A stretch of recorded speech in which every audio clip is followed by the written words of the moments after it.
저희 방송의 핵심 멤버, 문학을 아주 사랑하시는 원님께서 2019년 6월 현재 한국 문학신의 가장 유명한 작가 편혜영님에 대해서 여러분들에게 쉽고 재밌게 소개해 드리려 합니다. 2부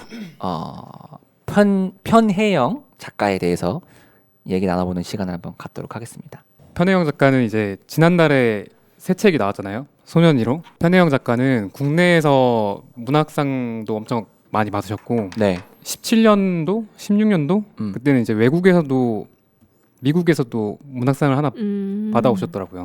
그러면 네. 이게 책은 네. 소년 1호가 그쵸. 올해 나왔는데 4월 말에. 이게 제가 본 책은 2015년 네. 현대문학상에 네. 수록되어 있는 걸로 봤거든요. 맞아요. 그러면은 상은 2015년에 받고 네. 이게 책으로는 올해 나왔다. 이런 건가요? 그쵸. 이제 편혜영 작가가 네.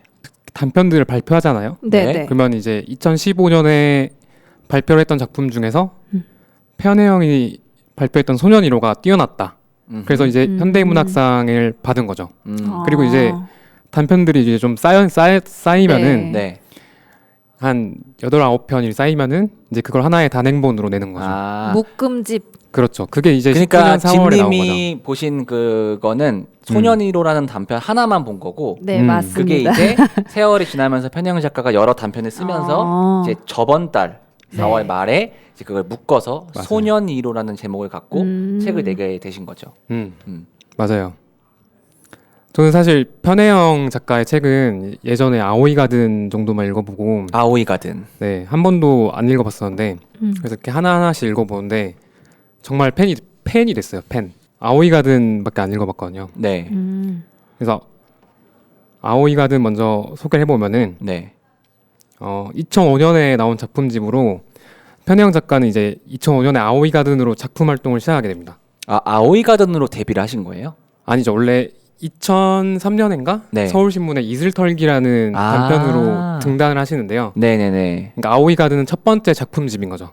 이 아오이 가든이 그러니까 뭐 좀 더 자세하게 말씀해 주시면 단편이 여러 가지 묶여 있는 소설집인 거죠. 그렇죠. 아오이 가든은 이제 거기 안에 들어있는 단편 중 하나의 하나의 단편집. 표제작이 된 거죠. 근데 이제 임쟁님은 그걸 읽어보셨으니까 아실 텐데 네, 읽어봤어요. 진짜 이게 기괴하고 기괴해요. 엄청 추하고 추해요. 그리고 불쾌하고 불쾌해요. 그게 약간 독보적인 것 같아요. 나 약간 앵무새 같았나? 이게 어떤 문학평론가는 이런 식으로 말하거든요. 네. 저자의 이름이 지워진 한 권의 책이 있다고 하자. 그리고 그 책의 어느 페이지엔가 햇볕에 녹익은 석류가 속을 내벌리듯 쥐가 더러운 가죽 바깥으로 붉은 내장을 툭 터뜨리는 광경이, 혹은 질기고 더러운 냄새나는 가죽이 연약한 뼈와 함께 씹히는 광경이 펼쳐져 있다고 하자. 그렇다면 당신은 그 책의 저자를 모를 수 없다. 지금 당신은 편혜영이 쓴 소설을 읽고 있는 것이다. 강렬한 코멘트네. 그죠. 이게 스타일이라는 게 진짜 이런 게 아닐까요? 뭔가 저자의 이름을 가리고도 네. 누가 썼는지 아는 거. 소설 아오이 가든 보면은 네. 시체가 막 나오고 네. 그 시체 막 구더기가 끓고 있고 네. 막 쥐가 막 나오고 막 그러잖아요. 네네네. 되게 여자가 읽기에 좀 불쾌하거나 이렇진 않나요? 아니, 남자는 뭐 그러면 구덕이나 쥐 보면 그렇죠. 되나? 뭔가 지금 얘기를 네. 해주시면서도 저는 막 소름이 돋았거든요. 맞아요. 그런 또 느낌일 우리 편혜영 씨가 거 또 네. 여성 작가시잖아요. 네. 맞아요. 아니 근데 지금 제가 들고 있는 책에서 이 얼굴이 맞나요? 맞아요. 굉장히 되게 뭐라 해야 될까, 유치원 교사님 네, 같은 너무 되게 평온한 너무 표정과 여성스러워요. 굉장히 여성스러운 느낌으로 아마 그 프로필이 나와 있을 겁니다. 그런데 아오이 가든이라는 책에서는 뭐 죽어가는 쥐들이나 들끓는 구더기를 얘기하는 작가인 거죠. 맞아요. 이게 제가 유튜브에다 이렇게 검색을 했는데 편혜영 작가가 저녁의 구애라는 단편집이 나왔을 때 네. 그 낭독회를 하시는 게 있더라고요. 그래서 그걸 봤더니 엄청 이렇게 빵긋빵긋 잘 웃으세요. 빵긋빵긋 잘 웃으시고 뭔가 좀 다정해 보이시고 그러는데 낭독을 할 때는 약간 좀 표정이 돌더라고요. 바뀌어요? 슈퍼스타 K나 그런 데서 착한 사람 있잖아요. 네. 그런 것처럼 이렇게 뭔가 표정을 변하는 게 그런 강렬함이 있구나 멋있다. 싶었습니다. 맞아요. 감정이 싹 해가지고 이렇게 네. 읽는 거잖아요. 연기자를 빙의하는 맞아요. 느낌. 그래서 편혜영은 2000년대 문학에서 우리가 그로테스크 아니면은 기괴함 이런 거를 이야기할 때 가장 앞에 올 작가가 아닌가 싶습니다. 이게 근데 어느 정도냐면은 딱히 그런 기괴한 이미지들이 소설의 이야기를 진행시키는데 필요한가? 이게 이 정도까지 써야 되나? 싶을 정도로 집요하게 들어가거든요. 그러니까 아마 그런 임직님 읽어보셨으니까 맞아 네. 할 것 같아요. 묘사하는 것도 굉장히 되게 섬뜩하고 뭔가 되게 기분이 좋지가 않아요. 그리고 더 중요한 건 서살할 게 없어요. 별게 이야기의 없죠. 구조가 뭔가 진행이 되다가도 갑자기 삼천포로 빠지는 느낌이라고 해야 될까? 그러니까 뭔가 한 번에 받아들이기 되게 어려웠던 것 같아요. 그러니까 어떤 뭐 예를 들어서 뭐 편혜영 작가가 약간 뭐 살인이나 뭐 시체나 이런 것들에 대해서 많이 얘기를 하잖아요. 아오이 가든이라는 책에서. 네. 근데 보통 우리가 그런 것들이 스릴러 같은 데서 많이 이렇게 그 매체에서 보고 듣고 하지 않았습니까? 네. 그러면 우리는 어떤 사건이 누가 죽었다. 그럼 어떤 사건이 일어난다. 이렇게 생각을 하고 그 사건이 어떻게 일어났고 어떻게 풀어지고 또 어떻게 우리가 이 사건이 풀어지는지가 흥미진진하면서 서스펜스를 느낄 수 있을까에 초점을 맞춰지는데 편혜영 작가는 그렇게 가다가 갑자기 생뚱맞은 얘기를 하는 것 같은 느낌도 들고 이렇게 그 얘기를 풀어줄 게가 아니라 갑자기 막 다른 이야기를 하는 것 같은 그런 느낌을 제가 책을 읽으면서 받았어요. 이게 잘 말씀하셨던 게 편혜영 소설 앞에 부분 도입 부분을 보면은 시체가 나온다거나 실종된 사람들이 나온다거나 하잖아요. 범죄 소설, 탐정 소설 딱 느낌 딱 나잖아요. 근데 편혜영 작가는 이제 보통의 탐정 소설이라면은 이제 누가 죽였다라던가 해결구도. 네, 실종자가 어디로 가는지 이런 게 나오는데 네.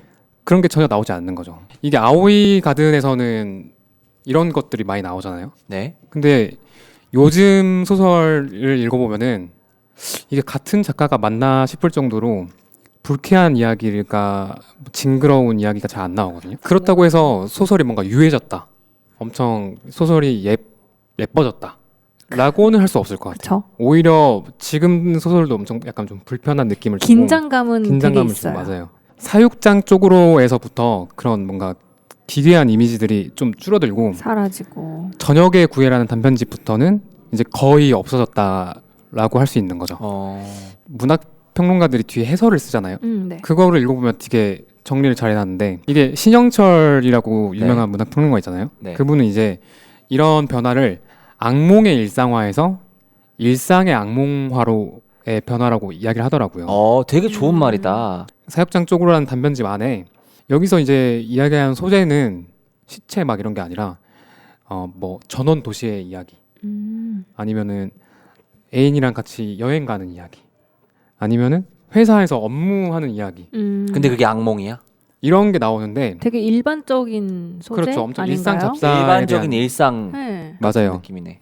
그러니까 아오이 가든에서는 애초에 썸뜩하고 불쾌한 대상을 가져와가지고 네. 막 보여줬다면은 이제 여기서부터는 이제 그렇지 않은 뭔가 일상적인 이야기라던가 좀 우리한테 낯익은 것들을 가져와가지고 그거를 무섭게 만드는 약간 낯설게 만드는 저는 이게 더 무섭더라고요. 맞아. 그러죠. 원래 현실 세상이 더 무섭지. 맞아요. 공포 영화 그런 그쵸. 것보다. 네. 저는 이게 뭔가 어떤 레벨업이다라고 생각을 했거든요. 그렇네. 그죠? 레벨업이네 진짜. 그러니까 편혜영 작가가 아오이 가든에서 이렇게 막 싼맛이 나게 했다는 건 아니지만 여기 시체야 이거 구더기야 이렇게 하는 게 아니라 네. 뭐 야 이거 마이크 같아? 이거 마이크 아니야? 음. 할 때 뭔가 더 맞아요. 무서운 그런 게 있잖아요. 사실 영화를 봐도 네. 네. 실제로 귀신이 나오는 영화도 공포 영화이지만 맞아요. 사람이 더 무섭다라는 그런 느낌이 더 훨씬 더 사람이- 무서운 거잖아요. 사실. 인간이 세상에서 제일 인간이 더 무서워. 무섭다. 뭐 이런 뒤통수 거. 때리고. 그러니까 우리가 엄청 편안하다고 생각했던 것들 그렇죠. 그리고 엄청 낯익은 것들이라고 생각했던 것들을 뭔가 점점 이야기를 진행시키면서 우리한테 낯선 곳으로 만드는 그 조율 능력 이게 편혜영 작가가 보여준 변화인 거죠. 그쵸? 멋있다. 멋있다. 16년도에 홀이라는 작품이 홀. 나왔어요. 홀. 네. 홀이 네. 정말 대박이에요. 제가 읽어본 소설 중에 네. 거의 뭐 제일 재밌다. 진짜로? 재미 측면에서 진짜 괜찮은 것 오. 같아. 정말 재밌더라고요. 이게 아까 제가 그 편혜영 작가가 네. 셜리 잭슨상을 받았다고 했잖아요. 셜리 잭슨상. 셜리 잭슨. 이 작품으로 받은 거거든요. 어. 근데 저도 찾아봤어요. 이게 뭐 유명한 상인가요, 그게? 그러니까 막 외국의 막 3대 문학상 막 이런 거 있잖아요. 노벨 그런 문학상, 거예요? 그럼 콩쿠르상, 엄청 높은 거잖아요. 멤버상 막 이런 네. 거잖아요. 네. 이건 그런 상은 아니에요. 그런 상 아니고 지금 저희 낚으시는 겁니까? 이게 어떤 상이냐면은 셜리 잭슨이라는 미국의 약간 공포 소설가가 있었나 봐요. 네. 이제 그 사람을 기리기 위해서 이제 어. 2007년에 제정된 상인데 음흠. 뭔가 뛰어난 심리 서스펜서, 호러 음. 아니면 약간 어두운 미스테리. 판타스틱한 소설 스티븐 킹. 그런 거 음. 그런 걸 대상으로 이제 시사를 한다고 하더라고요. 어. 근데 이게 읽어보시면은 이제 나중에 한번 읽어보세요. 그러면은 상 줘야 된다는 거를 아실 거예요. 이게 좀 줄거리가 이제 궁금해지지 않으셨어요? 네, 좀 말씀해 주세요. 뭐냐면은 오기 이름이 오기예요. 네, 오기. 네, 오기라는 한 40대 지리학 교수가 네. 아내랑 여행을 가다가 교통사고가 납니다. 그리고 아내는 죽고 이제 오기는 전신마비 상태에 빠지게 되는데요. 몸은 하나도 이렇게 움직일 수가 없는데 정신은 말짱해요. 이 식물 애호라는 제목의 식물이 생각나잖아요. 네. 오기는 원래 고아였는데 이제 오기한테 남은 사람은 자기 아내의 엄마, 아내는 죽었으니까 장모님밖에 안 남는 거죠. 어. 장모님은 이제 오기가 병원에 이렇게 있다가 집에 데려와가지고 같이 살게 되는데 여기서부터 약간 좀 긴장감이 점점 증폭되기 시작하는 거예요. 아내와의 과거, 뭐 장모의 과거, 장인의 과거, 막 이런 게 그런 기억들이 소환되면서 지금의 이야기랑 이렇게 섞여드는데 그 조율되는 것도 아주 대단하다. 어. 이게 약간 소설 읽으면서 약간 긴장감이 제가 온다고 했잖아요. 네. 이게 장모님이 약간 점점 쪼이는 거예요. 어. 그러니까 예를 들어서 처음에 오기가 왔을 때는 네. 자네라도 살아서 얼마나 다행인가 막 이렇게 말하면다고 치면은 네. 예를 들어서 그럼 거긴 괄호치고 내 딸은 죽었는데 막 이런 게 들어있는 거예요. 아. 무슨 말인지 알겠죠? 무섭네. 맞아요. 이런 게 영화 돼야 되는데. 그죠. 응. 그러니까 이 부분을 이런 긴장감 부분을 설명해 보면은 처음에 이 장모님이 그 오기한테 오기가 이렇게 눈은 깜빡해서 이렇게 의사소통 어느 정도 되거든요. 딸의 반지를 가져가도 되냐고 이렇게 물어봅니다. 네. 그러면서 이제 뭔가 상징적으로 말을 해야 하나? 하여튼 뭔가 아내의 역할이 장모한테 이전된 아. 그럼 결혼의 상징물이 넘어가면서 네. 이제 장모가 약간 좀 변하기 시작하거든요. 네. 말을 잘 못하고 있는데 네, 네. 예를 들면은 오기가 이제 그 장모님이 밖에서 정원일을 막 하고 계세요. 근데 네. 아내가 입었던 옷을 똑같이 입고 있는 거예요. 어. 그러면서 이제 오기는 이렇게 식물 인간이니까 밖에 보잖아요. 그러면서 아내로 착각할 정도로 아. 뭔가 그런 행위들을 따라하는 거죠. 네. 이 외형적인 변화뿐만 아니라 네. 뭐 정원을 방금 이렇게 가꾸던 행위 그것도 그대로 옮겨오고 또 이런 외적인 것만 변하는 게 아니라 이게 아내가 살아있을 때 오기는 바람을 피다가 들킨 적이 있어요. 바람 피다 들켜가지고 아내가 서재에서 오기가 이런 잘못을 저질렀다 막 이렇게 일기를 막 써놓거든요. 수첩이나 일기 같은 걸 기록해 놓는데 이 장모님이 그 자기 딸이 남긴 그런 일기나 수첩을 보면서 그 아내가 가지고 있던 뭔가 증오라던가 복수심 이런 감정 같은 거를 자기한테 약간 이식하는 거죠.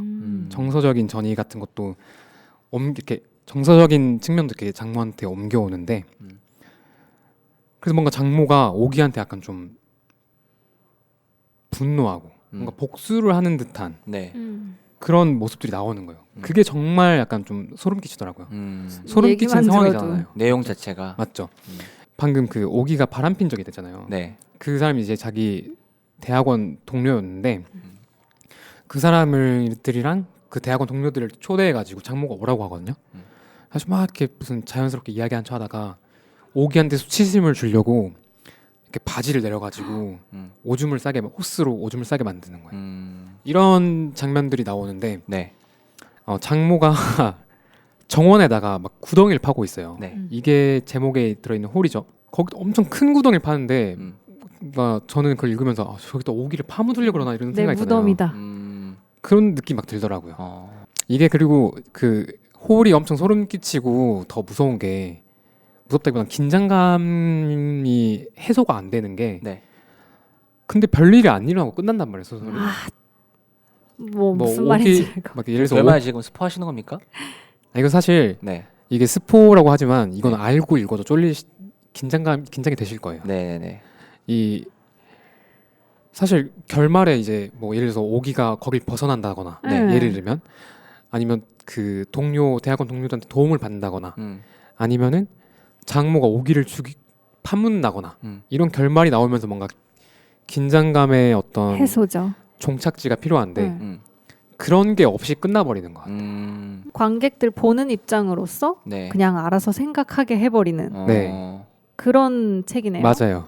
그래가지고 사실 우리가 이제 뭔가 불편함이나 공포 같은 거 느낄 때 네. 대부분 모르는 대상에 대해서 느끼잖아요. 네. 그렇죠. 저는 이 소설이 약간 좀 그런 거랑 가깝다고 생각했어요. 뭔가 음. 무슨 일이 일어날지 모르고 장모가 무슨 생각을 하는지 모르겠고 하는 것들. 그래가지고 여러분들한테 호를 꼭 읽어보셨으면 좋겠다는 말씀 드리겠습니다.